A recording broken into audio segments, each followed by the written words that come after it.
I am strong. I am strong. Yes, Lord, we are strong. We are faithful. We are faithful. Lord, we are blessed. We are blessed. We are obedient. We are obedient. And we are children of God. And we are children of God. Amen po. Palakpakan po natin ang Panginoon. Salamat po sa buhay ko yan. Bless your family ko yan. Bless you sa inyong pong kalakasan pa. Amen. Amen. At tinatawagan ko na po si Kuya Victor na magbibigay po ng pasalita para sa oratory po. Amen.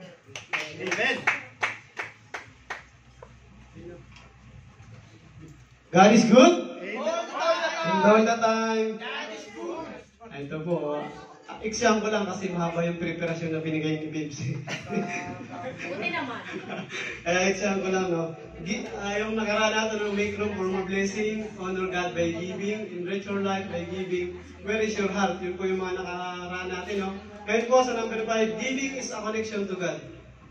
Bago po natin talakayin, no? Samahan niyo po sa mga panalangin.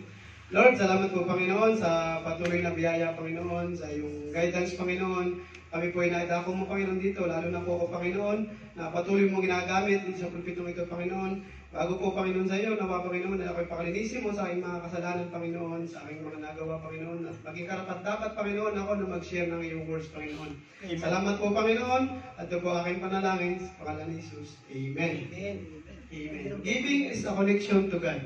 Bago po tayo magpatuloy, no, gusto ko pong itanong sa bawat isa, do you believe in God? Amen. This is the reason bakit po tayo nandito.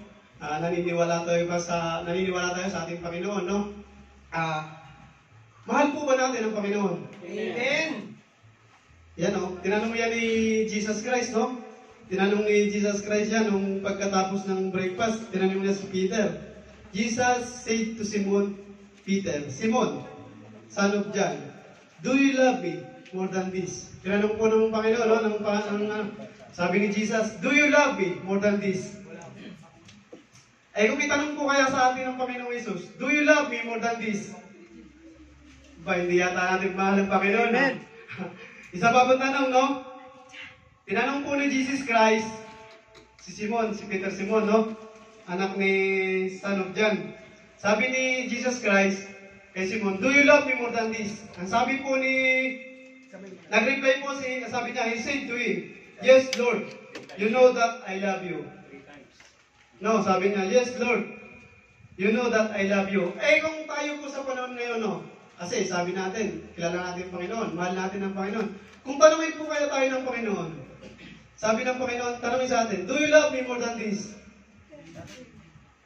Amen. Wala eh. Hindi yata natin walang Panginoon, no? Tanungin po tayo ng Panginoon, once again, do you love me more than this? Amen. Yun. Mahal po natin ang Panginoon, no? Kaya po sa pagpapatuloy, next slide, Jay. Yan, sabi sa 2 Corinthians chapter 9:17. Huwag po natin kalimutan, sabi po ni Jesus Christ, do you love me more than this? Sagot natin, amen, no? Magbigay ang bawat isa ayon sa ipinasya ng kanyang puso. Huwag mabigat sa loob o dahil sa kailangan. Sapagkat iniibig ng Diyos ang nagbibigay ng masaya. Sabi niya dito, magbigay ang bawat isa ayon sa ipinasya ng kanyang puso. Ayon po sa ipinasya ng kanyang puso, no? Ang pagbibigay po ay may dalawang klase. Sabi po dito, giving is a connection to God. Sabi niya to, giving is a connection to God like prayer. Like prayer po, no? Ang pagbibigay daw po ay isang connection to God na parang panalangin. Nakikipag-usap po tayo sa panalangin spiritually. Pero, ang sabi mo dito, ang tithing, ang pagbibigay, is a connection din po sa Panginoon. Is an act of connection. Yun daw po ay isang physical na gawain ng connection natin kay God. Yung pong prayer ay spiritual na pakikipag-usap natin.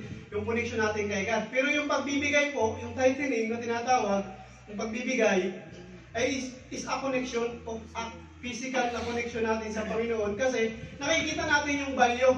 Yung value ng church, yung value ng congregation, nakikita natin yung value. Kaya po, nagbibigay tayo kasi alam natin na yung ginagawa ng ating church ay para sa Panginoon. Yun po yung physical connection natin, yung act of connection natin sa Panginoon. Amen?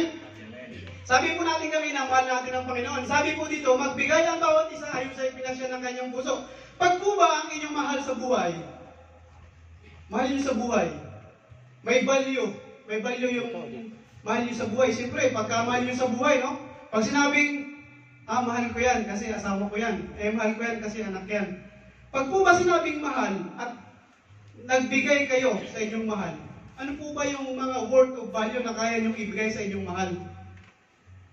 No, ano po yung mga value na kaya nyong ibigay sa inyong mahal? Kasi ako, nung sa akin pong sarili, no? Kasi kahapon, anniversary din namin ng misis ko. Marami na kayo saan.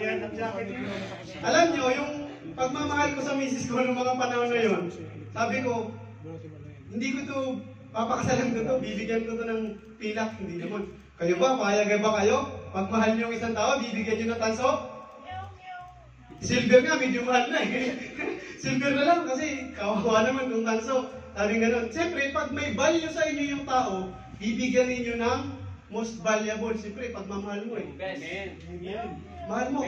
Hindi nyo bibigyan yan. Kasi nga, sabi nyo, do you love me more than this? Sabi nyo, mahal nyo. Ganun din po sa atin, pag mahal po natin ng isang tao, no? Pagka si Bro Marlon, kunwari, sobrang mahal ko yan sa brother, no? Pag minsan nag-birthday yan, pag may kaunting financial, yung pinapakita natin yung pagmamahal natin sa mga kapatiran natin. Kay Pastor Eli, may mga nagbibigay dyan kung gaano siya pag Tatay Oscar, may mga nagbibigay. Alam kasi yung value. Pero ang Panginoon po is worth it na bigyan kasi mas karapat dapat ang Panginoon kasi He is a great provider. Ang lahat po ng mayroon tayo ay nanggaling po sa Panginoon kasi ang Panginoon po ang unang nagmahal sa atin. Amen? Sabi sa John 3:16, for God so loved the world that He gave His only begotten Son, that whosoever believe in Him should not perish but have an everlasting life. Diba? Ang una po, ang Panginoon po ang unang nagmahal sa atin. Kaya, bilang pagmamahal po natin sa Panginoon, ipakita po natin act of giving sa pagbibigay. Kung gaano po siya kabalyo, kung gaano po siya natin kamahal. Ipakita po natin yung pagmamahal natin sa Panginoon through of act of giving. Kasi may doon na po tayong spiritual na pagbibigay. Yung panalangin natin, nakakausap natin yung Panginoon. Yung po yung connection natin sa Panginoon sa prayer. Pero may isa pa po sabi niya, like a prayer ang pagbibigay. Yung pagbibigay po natin through our heart. Kasi nga, pag may pag pumahal natin yung binibigyan natin, hindi po natin binibigyan natin. So, sabi nga natin, binibigyan natin ang most valuable. Amen. Amen? Tingnan po natin dito yung sa dulo. Sapagkat iniibig ng Diyos ang nagbibigay ng masaya. Amen. Kung tayo ang umiibig, binibigyan natin sa minamahal natin ng valuable, ay how much more po kaya pag ikaw ang inibig ng Panginoon? Hindi ka niya pagkukulangin, hindi ka niya pababayaan, pagkat iniibig ng Diyos ang nagbibigay ng masaya. Kaya magbigay po tayo sa Panginoon, worth of valuable. Asa tayo magbigay?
Lord, hallelujah Lord, ikaw po Panginoon, ang aming great provider Panginoon. We honor you, you, we thank you, we praise you, O Lord. Salamat po, Panginoon, sa